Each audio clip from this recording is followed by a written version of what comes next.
हमने गोवर्धन पूजा कैसे की अभी बताती हूँ। सबसे पहले दिन की शुरुआत कर लेते हैं। राधा वल्लभ श्री हरिवंश वृंदावन धाम की जय। तो सुबह सुबह कुंज लाला को नींद से जगाने के बाद मैं वापस से जैसे ही घर में अंदर आई तो मम्मा ने बना करके तैयार कर दिए गोवर्धन महाराज जी। और ये देखो दोस्तों कितने ज्यादा अच्छे बन करके तैयार हुए हैं। फिर बाद में मैंने गोवर्धन महाराज जी को कपड़े वगैरह पहना दिए और माली मालन को भी कपड़े पहना दिए। मम्मा ने मुझे एक थैले में चावल साड़ी और गेहूं रख करके दे दिए, क्योंकि मैं और मेरे प्यारे कुंज जा रहे हैं मंदिर में। और ना मंदिर में ना कथावाचक आए हुए हैं, बड़े बड़े संत आए हुए हैं, इस वजह से दान करने के लिए जा रही हूँ। जैसे ही मैं मंदिर पहुंची तो छोटा सा डॉगी भी दिख गया। फिर पहुंच गई वहां पर जहां हो रही थी भागवत और स्लीपर निकाल दी, क्योंकि भागवत पुराण से अच्छा और क्या हो सकता है इस दुनिया में। मैं पहुंची इतने तो हवन भी हो चुका था। आप लोग हमारे भोले भंडारी हमारे शिव जी के दर्शन कर लीजिए, कितने ज्यादा अच्छे लग रहे हैं। और फिर आ गई संतों की कुटिया की तरफ। यहाँ पर संत बैठ करके भजन गाते हैं। हम जब भी मंदिर आते हैं ना तो सब कुछ भूल जाते हैं। मंदिर की वाइब ही अलग है। मंदिर आकर के एक सुकून मिलता है। फिर घर आकर के हमने गोवर्धन महाराज जी को शयन कराया। हमारे यहाँ तो ना ऐसे ही शयन कराया जाता है, ऊपर चारपाई रख करके और उसके ऊपर ये लकड़ी का कुछ रख करके। और फिर आज के दिन हमारे यहाँ ना कड़ी बाजरे का प्रसाद भी बंटता है, इसीलिए हमारे घर भी आ गया था कड़ी बाजरे का प्रसाद। और आज वो दिन है जब लक्ष्मी गणेश जी का दरबार हटाया जाएगा और लक्ष्मी गणेश जी को मंदिर में विराजमान किया जाएगा। इसीलिए पहले लक्ष्मी गणेश जी को मंदिर में विराजमान करवाया और उसके बाद जो ना आगे की एक्स्ट्रा चीजें थी जैसे कि सारी बुक्स वगैरह वो वापस से उठा करके उनके स्थान पर रखी। और आज ना मैं कुंज को कितना भी देख लूं मेरा तो मन ही नहीं भर रहा, और लाडली को भी, क्योंकि कुंज इतने प्यारे लग रहे थे ब्लैक कलर की पोशाक में। ऊपर से मेरा बनाया हुआ ही हार पहना था, मेरी बनाई हुई पोशाक पहनी थी। फिर मैंने कुंज लाला को दूध का भोग लगा दिया। एमसील से ना मैं राधा नाम वगैरह बना रही थी, लेकिन फिर बीच में ही छोड़ दिया क्योंकि आ गया समीर मेरे लिए पटाखे लेकर के। हमारे यहाँ ना गोवर्धन वाले दिन भी पटाखे फोड़े जाते हैं और मुझसे ना छोटे छोटे पटाखे ही फूटते हैं, इस वजह से मैंने अपने लिए छोटे छोटे पटाखे मंगा लिए थे। लेकिन समीर आपको बजा करके दिखाएगा मेरी रिक्वेस्ट पे ये वाले बम जो कि समीर यहाँ पर खड़ा होकर के बजा रहा था।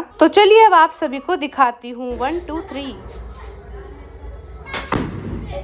थोड़ी ही देर बाद आ गए भैया जो कि हमारे यहाँ आते हैं गोवर्धन महाराज जी की पूजा करने के लिए। तो सबसे पहले उन्होंने पापा को बुलाया और फिर पापा के माथे पर लगा दिया तिलक। पापा के माथे पर तिलक लगाने के बाद उन्होंने सभी के माथे पर तिलक लगाया और फिर गोवर्धन महाराज जी की पूजा करनी प्रारंभ की। पूजा समाप्त हो जाने के बाद मैं आ गई ऊपर छत पे, और ऊपर छत पे आने के बाद भी पटाखों की काफी सारी आवाज आ रही थी, क्योंकि गोवर्धन महाराज जी वाले दिन भी ना सभी लोग पटाखे जलाते हैं। फिर फटाफट से आ गई किचन में कुंज लाला की रात्रि सेवा प्रारंभ करने के लिए। तो आज मैंने कुंज लाला को दूध और उसके साथ में बर्फी का भोग लगाया। हाथ पैर दबा करके मैंने करा दिया कुंज लाला को शयन, और फिर मैं भी बहुत थक गई थी इसीलिए मैं भी सो गई। आप लोग प्लीज प्लीज प्लीज मेरा चैनल सब्सक्राइब करो, सब्सक्राइब के साथ साथ शेयर भी कर देना। मिलते हैं अगली वीडियो में, तब तक के लिए आप सभी को बहुत ही प्रेम से राधे राधे।